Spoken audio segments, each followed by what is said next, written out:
जय हिंद दोस्तों, मैं विशाल स्वागत करता हूं आपके अपने यूट्यूब चैनल तैयारी जॉब की में। दोस्तों, हम टारगेट कर रहे हैं यूपी पुलिस परीक्षा को और उन सभी परीक्षाओं को जिसमें अपने हिंदी एक महत्वपूर्ण स्थान रखती है। ठीक है, मैंने आपको 1 से लेकर 14 प्रैक्टिस सेट करा चुका हूँ हिंदी के। अगर आप नहीं देखें तो मैंने उसकी प्ले लिस्ट बना दी है, आप चैनल पर विजिट कर देख सकते हैं। ठीक है, तो आज का हमारा प्रैक्टिस सेट नंबर है 15, जो यूपी पुलिस परीक्षा को ध्यान रख के बनाया हुआ है। जैसा आपको पता है कि हमारा जो एग्ज़ाम होना है वो संभव तिथि इसकी जो सुनने में आ रहा है वो आ रहा है जून में होना है।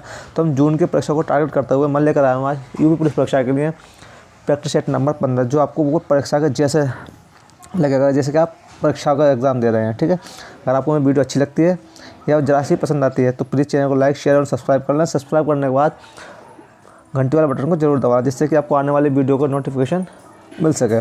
अगर आपको कुछ सुझाव है या फिर आपकी कोई शिकायत है तो मुझे आप कमेंट सेक्शन में बता सकते हैं। ठीक है, तो हम शुरू करते हैं अपना आज का प्रैक्टिस सेट नंबर 15, जिसका 15वां का पहला क्वेश्चन हमारे पास अलंकार से है। मौसम कौन कुटिल खल कामी में अलंकार है? ए उपमा, बी अतिशयोक्ति, सी उत्प्रेक्षा, डी इनमें से कोई नहीं। तो हम बात कर लेते हैं ज़रा, तो इसका आंसर होगा फ्रेंड्स ऑप्शन नंबर डी, इनमें से कोई नहीं। ठीक है, तो इसमें अलंकार कौन सा है? इसमें अलंकार है हमारा वक्रोक्ति अलंकार। कौन सा? वक्रोक्ति अलंकार। ठीक है, वक्रोक्ति अलंकार की परिभाषा क्या होती है? प्रत्यक्ष के अतिरिक्त भिन्न अर्थ हो वहाँ वक्रोक्ति अलंकार होता है हमारा। मतलब कोई बात प्रत्यक्ष के रूप में हो लेकिन उसका अर्थ अलग हो तो वहाँ होता है हमारा वक्रोक्ति अलंकार। ठीक है, अगला क्वेश्चन आता है हमारा। अगला क्वेश्चन है, ये भी अलंकार से है। क्वेश्चन है हमारा, रहीमन जो गति दीप की कुल कपूत गति सोए, बारे उजारो लागे बड़े अंधेरो होए, में अलंकार है? ए उपमा, बी रूपक, सी यमक, डी श्लेष। तो हमारा आंसर होगा फ्रेंड्स इसका option number D is right, श्लेष अलंकार है। तो श्लेष अलंकार की पहचान क्या होती है? श्लेष अलंकार की पहचान ये होती है जो एक ही शब्द आता है लेकिन उसके अर्थ भिन्न भिन्न होते हैं, वहाँ पर हमारा श्लेष अलंकार होता है। यमक अलंकार की पहचान क्या है? यमक अलंकार क्या होता है? जहाँ पर एक ही वर्ड की आवृत्ति 2 या 2 से अधिक बार होती है लेकिन उसके अर्थ भी भिन्न भिन्न होते हैं, वहाँ पर हमारा यमक अलंकार होता है। ठीक है, आगे बढ़ते हैं। अगला क्वेश्चन है हमारा, ये भी हमारा अलंकार से ही है। संदेश सनी मधुबन कूप भरे में अलंकार है। जो आपको लाइन दी गई आपको इसमें अलंकार बताना है कौन सा है? ए रूपक, बी वक्रोक्ति, सी अन्योक्ति, डी अतिशयोक्ति। तो दोस्तों, मैं इसकी लाइन की हिंदी बता दे रहा हूँ। जब श्री कृष्ण जब बाहर चले आते हैं तो राधा अपनी सखियों से कह रही है कि मैंने कृष्ण के लिए इतने पत्र लिखे हैं कि उससे हमारा पूरा कुआं भर जाएगा, है ना। तो आप खुद सोचो कि पत्र कितने पत्र लिखे होंगे इन्होंने कि कुआं भर जाए। जब बात किसी भी चीज़ को हम जब बड़ा चढ़ा कर बताते हैं तो हमारा कौन सा अलंकार होता है वहाँ पर? तो हमारा होता है हमारा अतिशयोक्ति अलंकार। Option number D is right. ठीक है, जब किसी भी चीज़ का बड़ा चढ़ा कर वर्णन किया जाए तो वहाँ पर हमारा होता है अतिशयोक्ति अलंकार। अगला क्वेश्चन आता है हमारा। अगला क्वेश्चन है तत्सम तद्भव से। हमारा ऑप्शन है निम्न में से तत्सम शब्द का चयन कीजिए। आपको बताना है 4 ऑप्शन दिए हैं, इसमें से तत्सम शब्द कौन सा है? ए चौथा, बी बुढ़ापा, सी भाग्य, डी चांदी। तो दोस्तों हम बात कर लेते हैं चौथा का तत्सम होता है चतुर्थ। ठीक है, चतुर्थ। बुढ़ापा हमारी भाववाचक संज्ञा है। चांदी का तत्सम होता है चंद्रिका। चांदी का तत्सम चंद्रिका। तो हमारा इसका आंसर होगा option number C is right, भाग्य। ठीक है, आगे बढ़ते हैं। अगला क्वेश्चन आता है हमारा। अगला क्वेश्चन है, ये भी तत्सम से ही है। निम्न में से तत्सम शब्द का चयन कीजिए। आपको बताना है कि इसमें तत्सम शब्द कौन सा है। ठीक है, तो ए अचश्व, बी इज्जत, सी आम, डी आचार्य। तो हम पहले बात कर लेते हैं आम की। तो आम का होता है आम तत्सम। Option number D is right, आचार्य। आचार्य का तद्भव होता है अचरज। अचरज। ठीक है, आगे बढ़ते हैं। अगला क्वेश्चन है हमारा। अगला क्वेश्चन है तद्भव से। निम्न में से तद्भव शब्द का चयन कीजिए। आपको बताना है 4 ऑप्शन दिए, इसमें तद्भव शब्द कौन सा है? ए युवक, बी धृष्ट, सी चाह, डी इच्छा। तो हम बात कर लेते हैं ज़रा छाया की। तो फ्रेंड्स इसका आंसर होगा हमारा option number C is right, छाह। ठीक है, हमारा क्या है? छाया हमारा तद्भव शब्द। इसका तत्सम क्या होता है? इसका तत्सम होता है छाया। ठीक है, इच्छा क्या है? इच्छा हमारा है तत्सम शब्द, तो इसका तद्भव होता है इप्सा। इप्सा। ठीक है, आगे बढ़ते हैं। अगला क्वेश्चन आता है हमारे पास। अगला क्वेश्चन है तद्भव से निम्न में से तद्भव शब्द का चयन कीजिए। आपको बताना है कि इसमें से कौन सा शब्द तद्भव है। ए विस्मय, बी छवि, सी द्रव्य, डी तिनका। तो दोस्तों हमारा आंसर होगा इसका option number D is right, तिनका। तिनका का तत्सम क्या होता है? तिनका का तत्सम होता है तृण। ध्यान रखेंगे, ठीक है। अगला क्वेश्चन आता है हमारे पास। उपमान का विलोम शब्द बताइए। आपको बताना है कि उपमान का विलोम क्या होता है। ए अनन्वय, बी व्यक्तिरेख, सी अतुल, डी उपमेय। तो हम बात कर लेते हैं ज़रा अतुल की। अतुल का अपोजिट होता है हमारा तुल्य। अतुल का विलोम तुल्य, और उपमान का होता है हमारा उपमेय। Option number D is right, ठीक है। अगला क्वेश्चन आता है हमारा, नंबर क्वेश्चन है। हास का विलोम बताना है आपको। हास का विलोम क्या होता है। ए उन्नति, बी विकास, सी विस्तार, डी वृद्धि। तो हमारा हास का विलोम होता है वृद्धि। Option number D is right. उन्नति का विलोम होता है हमारा अवनति। उन्नति का अवनति, और विस्तार का होता है संक्षेप। विस्तार का संक्षेप, ठीक है। आगे बढ़ते हैं। हमारा 10वां क्वेश्चन आता है। 10वां क्वेश्चन है उत्साह का विलोम है। आपको बताना है कि उत्साह का विलोम क्या होगा। ए शांति, बी निरुत्साह, सी समन, डी आगमन। तो इसका आंसर होगा हमारे पास ऑप्शन नंबर उत्साह का निरुत्साह। Option number B is right. तो हम बात कर लेते हैं शांति। शांति का विलोम होता है अशांति। अशांति, ठीक है। शमन का होता है हमारा उद्वेलन। शमन का उद्वेलन, शमन का उद्वेलन, ठीक है। आगे बढ़ते हैं। अगला क्वेश्चन आता है हमारे पास। अगला क्वेश्चन है दुराचार का विलोम शब्द है। आपको बताना है दुराचार का विलोम क्या होगा। ए कचनार, बी शिष्टाचार, सी मिथ्याचार, डी सदाचार। तो हमारे पास दुराचार का होगा option number D is right, सदाचार, ठीक है। आगे बढ़ते हैं। अगला क्वेश्चन आता है हमारे पास। शुद्ध वर्तनी का चयन कीजिए। आपको बताना है इसमें शुद्ध वर्तनी कौन सी है। ऑप्शन नंबर ए कलेश, बी क्लेश, सी कलेश, डी क्लेश। तो हमारी इसकी शुद्ध वर्तनी होगी option number D is right, क्लेश, ठीक है। आगे बढ़ते हैं। अगला क्वेश्चन आता है। अगला क्वेश्चन है आपका वर्तनी से। ये भी वर्तनी से है। पिछले क्वेश्चन में बताना था आपको शुद्ध, इसमें बताना है अशुद्ध कौन सी है, ठीक है। ए पिंजरा, बी गृहिणी, सी संपन्न, डी संबंध। तो दोस्तों ये जो वर्ड है हमारे पास गृहिणी बहुत ही ज़्यादा पूछा जाता है एग्जाम में। तो हमारा इसका आंसर होगा option number B is right. गृहिणी की शुद्ध वर्तनी है, गृहिणी ऐसे लिखा जाता है, ध्यान रखेंगे, ठीक है। आप सब परीक्षा में बार बार पूछा गया है ये। अगला क्वेश्चन आता है हमारे पास। अगला क्वेश्चन है वर्तनी से। ये भी इसमें आपको बताना है इसमें अशुद्ध कौन सी है, यानी गलत कौन सी है। ए वनस्पति, बी समर्पण, डी संस्करण, सी संस्करण, डी आकर्षण। तो हमारा आंसर होगा इसमें option number D is right. आकर्षण गलत है। आकर्षण की शुद्ध वर्तनी होती है, ठीक है। आगे बढ़ते हैं। अगला क्वेश्चन आता है। वह जमीन जिसमें कुछ पैदा ना हो। वाक्यांश के लिए एक शब्द है। ए भूभूल, बी ऊसर, सी उर्वरा, डी बनखंडी। तो इसका आंसर होगा हमारे पास option number B is right, ऊसर, ठीक है। अब हम बात कर लेते हैं बनखंडी की। तो बनखंडी होता है वन का छोटा भाग। क्या होता है बनखंडी? वन का छोटा भाग, है ना। बनखंडी। उर्वरा मीन्स क्या होता है? जो भूमि उपजाऊ हो। जो भूमि उपजाऊ हो, ठीक है। जो भूमि उपजाऊ से बोलते हैं हम उर्वरा। आगे बढ़ते हैं। अगला क्वेश्चन हमारे पास। जो मरने वाला हो वाक्यांश के लिए एक शब्द है। जो मरने वाला हो के लिए एक शब्द क्या आएगा? ए मुमूर्ष, बी म्रियमाण, सी मृतप्राय, डी मरणासन। तो हम पहले बात कर लेते हैं मुमूर्ष की। तो मुमूर्ष को होता है जो मरने वाला हो, ठीक है, जो मरने वाला हो। और मृत प्राण का मीन्स होता है मरा हुआ सा या मरता हुआ। इसे क्या बोलते हैं? मरा हुआ सा या मरता हुआ। मरा हुआ सा या मरता हुआ, ठीक है। मृत प्राय बोलते हैं मरने के बहुत समीप हो। मृत प्राय मतलब जो मरने के बहुत समीप, जो मरने के बहुत समीप हो, ठीक है। तो इसका आंसर होगा option number D is right, मरणासन, ठीक है। आगे बढ़ते हैं। अगला क्वेश्चन आता है हमारे पास 17। जिस पर विजय प्राप्त कर ली गई हो के लिए एक शब्द है। ए विजित, बी अजातशत्रु, सी पराजित, डी परतंत्र। तो इसका आंसर होगा हमारे पास option number A is right, विजित। जिस पर विजय प्राप्त कर ली गई उसे बोलते हैं हम विजित। अगला क्वेश्चन आता है पर्यायवाची शब्द से। आपको बताना है घर का पर्यायवाची शब्द क्या है। ए बिहार, बी इला, सी निकेतन, डी नग। तो हम बात कर लेते हैं ज़रा पहले बिहार की। तो बिहार का पर्यायवाची, बिहार के अन्य पर्यायवाची हैं वो है हमारे पास आश्रम, अखाड़ा, आश्रम, अखाड़ा, आश्रम, अखाड़ा, ठीक है।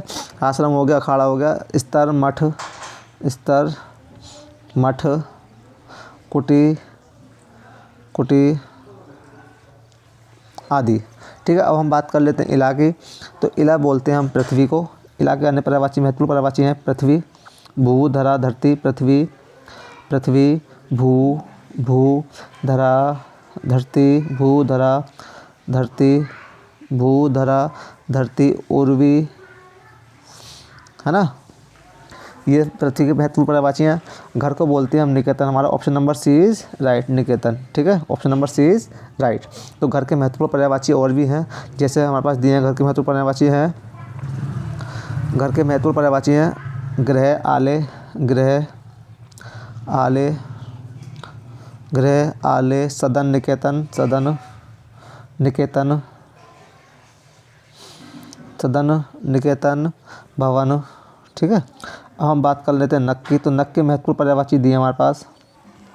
नग के महत्वपूर्ण पर्यायवाची हैं हमारे पास पर्वत, पहाड़, पर्वत, पहाड़, पर्वत, पहाड़, गिरि, शैल, गिरि, शैल, गिरि, शैल, अचल आदि, ठीक है। अब अगला क्वेश्चन आता है हमारे पास। अगला क्वेश्चन है पर्यायवाची से। भूतेश का पर्यायवाची शब्द है। आपको बताना है कि इसमें भूतेश का पर्यायवाची शब्द कौन सा है। ए पिशाच, बी महादेव, सी इंद्र, डी आत्मा। तो हम पहले बात कर लेते हैं पिशाच की। पिशाच कहते किसे हैं। तो पिशाच बोलते हैं हम शैतान को। पिशाच बोलते हैं शैतान, राक्षस, आसेव, बेताल, बेताल, ठीक है। बेताल हो गया, छाया, आत्मा, छाया या फिर आत्मा, ठीक है। अब हम बात कर लेते हैं ज़रा इसका इंद्र की। तो इंद्र के महत्वपूर्ण पर्यायवाची शब्द हमारे पास देवराज, देवराज, देवराज हो गया, अमरपति, अमरपति, ठीक है। शचीपति, शचीपति, मेघराज, मेघराज, ठीक है। मेघराज हो गया, मेघराज। ये हमारे पास इंद्र के हो गए। आत्मा के हैं शैतान जो है, ये भी एक आत्मा का ही पर्यायवाची है, ठीक है। तो हमारा इसका आंसर होगा भूतेश बोलते हैं महादेव को। Option number B is right. तो महादेव के महत्वपूर्ण पर्यायवाची शब्द हमारे पास वो ये दिए हैं हमारे पास, जैसे शिव शंकर, शंभु, शंभु, शंभु, महेश, त्रिलोचन, महेश, त्रिलोचन, त्रिलोचन, महेश, त्रिलोचन, त्रिनेत्र, त्रिनेत्र आदि, ठीक है। आगे बढ़ते हैं। अगला क्वेश्चन आता है हमारे पास। अगला क्वेश्चन है अतीत के चलचित्र किसकी रचना है। आपको बताना है जो अतीत के चलचित्र है वो रचना किसकी है, ठीक है। ए जयशंकर प्रसाद, बी सूर्यकांत त्रिपाठी निराला, सी महादेव वर्मा, डी सुमित्रा नंदन पंत। तो हम पहले बात कर लेते हैं जयशंकर प्रसाद जी की। तो जयशंकर प्रसाद जी की महत्वपूर्ण रचना है हमारे पास आंसू, आंसू, आंसू, लहर, आंसू, लहर, कमायनी, कमायनी, आंसू, लहर, कमायनी, प्रेम पथिक, प्रेम पथिक, प्रेम पथिक, ठीक है। और चित्रधार, और चित्रधार है, ठीक है। अब हम बात कर लेते हैं सूर्यकांत त्रिपाठी निराला जी की। तो इनकी निराला जी की महत्वपूर्ण रचना जो आपसे परीक्षा में भिन्न भिन्न बार पूछी गई हैं वो है हमारे पास परिमल गीतिका, परिमल, परिमल गीतिका, परिमल गीतिका, अनामिका, तुलसीदास, अनामिका, अनामिका, तुलसीदास, तुलसीदास और कुकुरमुत्ता, और कुकुर कुकुरमुत्ता। ठीक है। जो तुलसीदास कविता है, रचना है इनकी, तुलसीदास रचना एग्ज़ाम में आपसे कई बार पूछी गई है कि तुलसीदास किसने लिखी है ना। अब हम बात कर लेते हैं पंत जी की। तो पंत की महत्वपूर्ण रचना है हमारे पास युगांत, युगांत है ना। पंत की रचना युगांत, कला और बूढ़ा चांद, कला और बूढ़ा चांद, कला और बूढ़ा चांद, कला और बूढ़ा चांद, बूढ़ा चांद, कला और बूढ़ा चांद, लोकायतन, चिदम्बरा और सत्यकाम। मैं एक बार फिर रिपीट कर दे रहा हूँ। सुमित्रानंद की महत्वपूर्ण रचना है युगांत, कला और बूढ़ा चांद, लोकायतनी, चिदम्बरा और सत्यकाम। हमारी निराला जी की हैं हमारे पास परिमल, गीतिका, अनामिका, तुलसीदास और कुकुरमुत्ता। हम बात कर लेते हैं अतीत के चलचित्र। हमारे option number C is right, Mahadevi Varma ji की। तो महादेवी वर्मा जी की महत्वपूर्ण रचनाएँ हैं नीरजा, रश्मि, दीपशिखा, यामा, सप्तपर्णा, निहार आदि, है ना। आगे बढ़ते हैं। अगला क्वेश्चन है हमारे पास, अभिज्ञान शाकुंतलम किसकी रचना है। आपको बताना है अभिज्ञान शाकुंतलम किसकी है। A Kalidas, B Kalhan, C Jaydev, D Vedvyas. तो अभिज्ञान शाकुंतलम हमारी कालिदास जी की, option number A is right.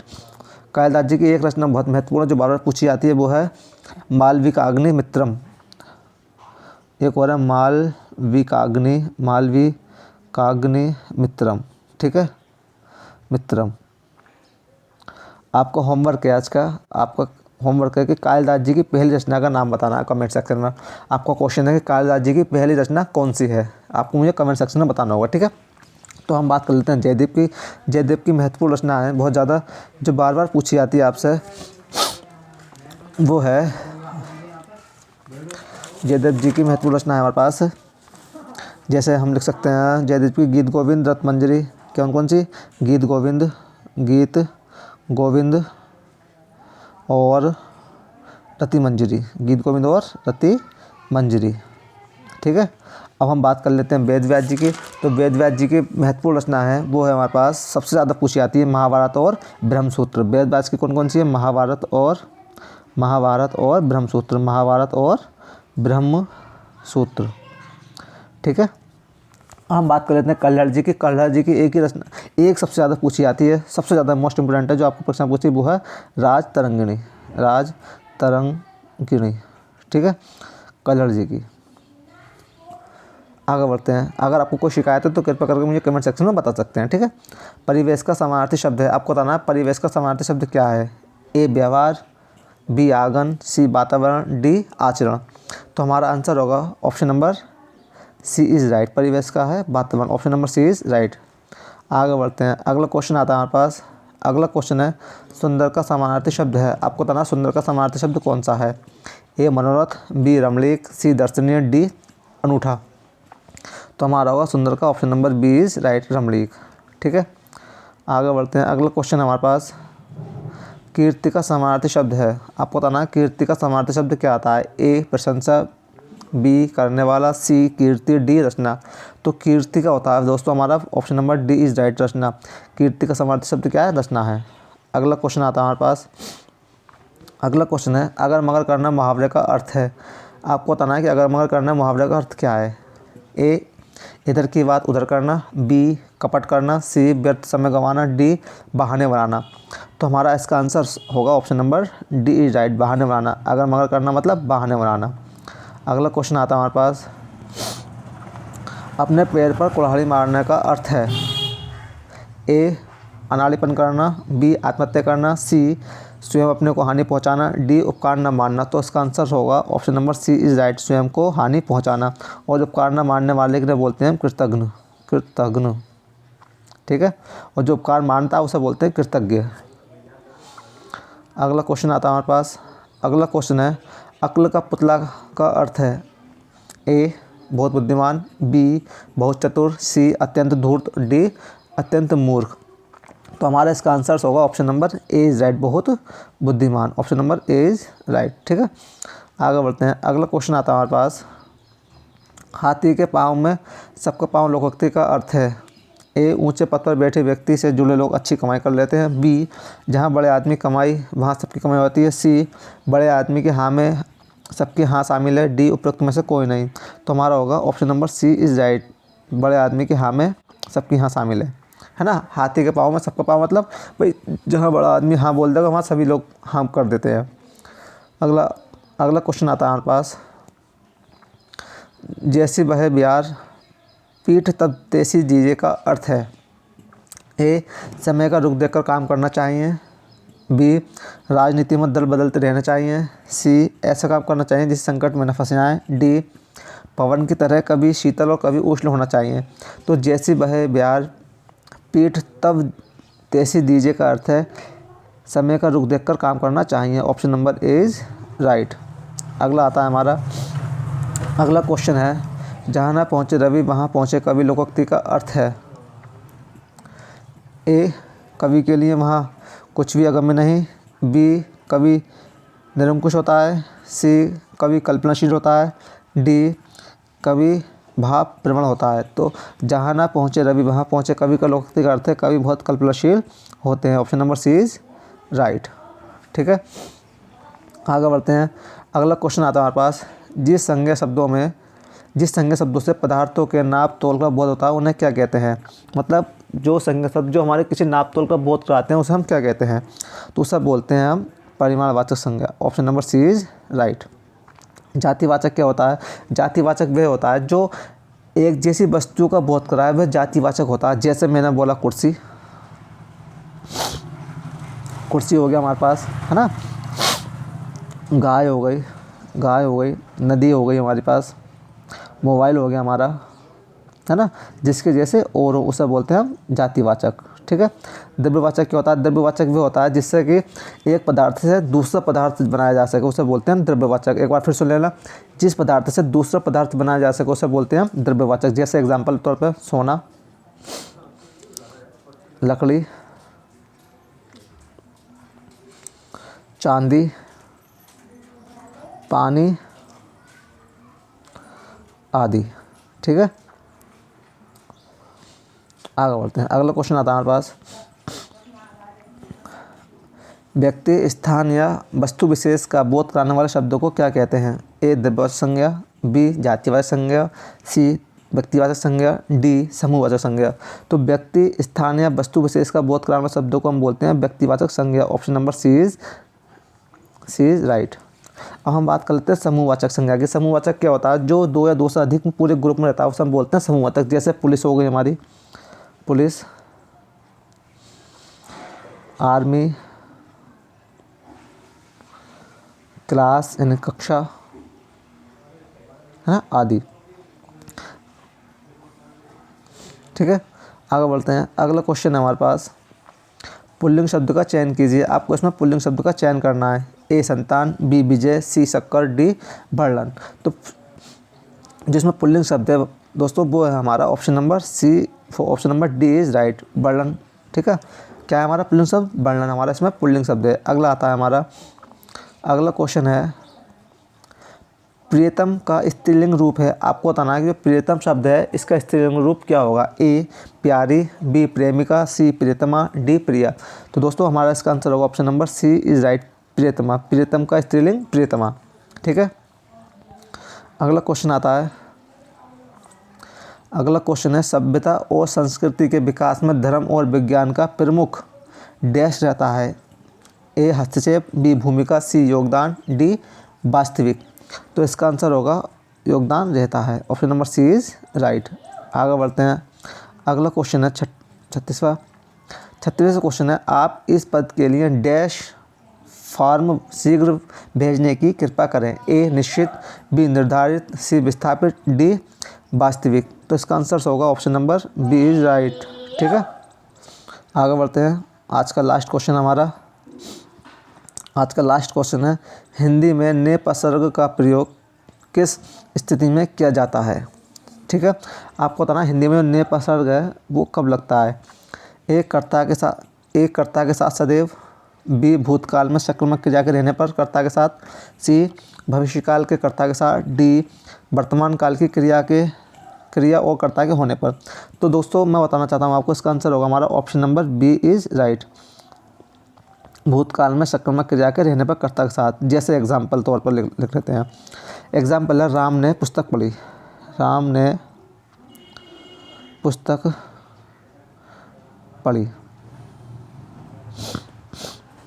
जैसे हिंदी में ने प्रसर्ग का प्रयोग किस स्थिति में किया था? देखो, राम ने कर्ता के साथ ने प्रसर्ग आ गया हमारा, लेकिन हमारी जो क्रिया है वो कैसे है? भूतकाल आई है। जैसे एग्जाम्पल और लिख लो, सीता ने खाना खाया, सीता ने खाना खाया, खाना खाया। समझ में आ रहा है ना आपको? तो वही चीज़ मैं आपको बताना चाह रहा हूँ कि जब हमारी क्रिया भूतकाल में होती है तब हिंदी में ने प्रसर्ग का प्रयोग किया जाता है। आप कहेंगे कर्ता के साथ, कभी कर्ता के साथ सदैव गलत हो जाएगा तुरंत। ठीक है, आज की वीडियो में बस इतना ही, मिलते हैं अपनी नेक्स्ट वीडियो में। जब तक के लिए आप खुश रहे, जिंदाबाद रहे, आबाद रहें। और अगर आपको मेरी वीडियो पसंद आई हो तो प्लीज़ चैनल को लाइक, शेयर एंड सब्सक्राइब जरूर कर लें और बेल आइकन को जरूर दबाएं, जिससे कि आपको आने वाली वीडियो का नोटिफिकेशन मिलता रहे। अगर आपको वीडियो से कोई संबंधित कोई सुझाव या शिकायत है तो कृपया करके मुझे कमेंट सेक्शन में जरूर बताएं। अगर आपने मेरी 1 से लेकर 14 तक के प्रश्न नए देखे हैं तो मैंने उसके प्लेलिस्ट बना दी, आप चैनल पर विजिट कर देख सकते हैं। मिलते हैं नेक्स्ट वीडियो में। जय हिंद, जय भारत।